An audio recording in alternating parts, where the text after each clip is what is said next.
day guys, Mark here again and welcome back to my channel. If you're new to my channel, you love cars, DIYs, and anything under the sun, please consider subscribing and check out my playlist.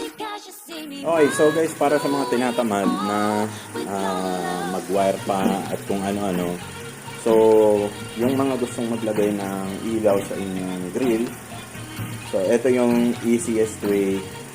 Kumbaga, ang nilagay ko yung ilaw, ayan, nandito. Ito, naka-glue stick yan dyan. Hanggang doon sa dulo. So, dalawang LED yon. Tapos, naglagay lang ako ng dalawang wire, which is, itatap ko na lang dito sa socket nung park light. Dyan. Okay? So, sandali. Ikakabit ko muna tapos papakita ko sa inyo. Okay, so guys, nakakabit na. Ayan. Pakita ko sa inyo.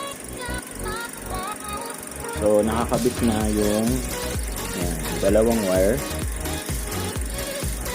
So, ang kulay niyan is ng pagtatapan nyo is etong white sa dulo at yung green sa baba.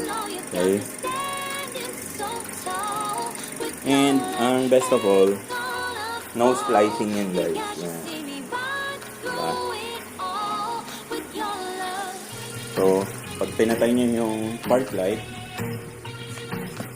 papatay natin, kasama din yon. See? Patay yung ilaw. Buksan natin yung park light guys.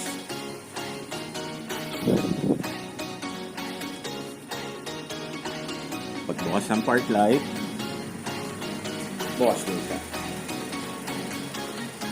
Okay? So, ito yung pinaka, kumbaga,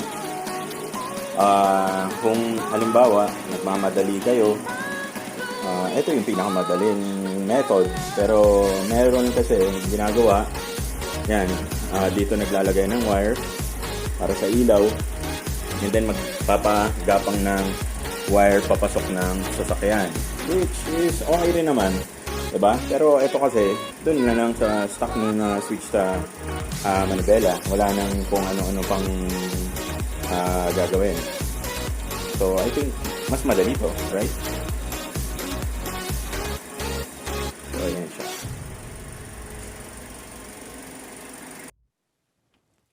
And that's it for me today guys. Hope you liked the video. If you did, please give this video a thumbs up. At kung hindi pa po kayo nakasubscribe, hit nyo na po yung subscribe button. Again, Mark nga pala ulit. And kung kailangan nyo po ng parts and accessories ng inyong sasakyan, link po sa description section below. Once again, Mark nga pala ulit. Maraming salamat po sa pagsama sa akin today and hope to see you guys on our next video.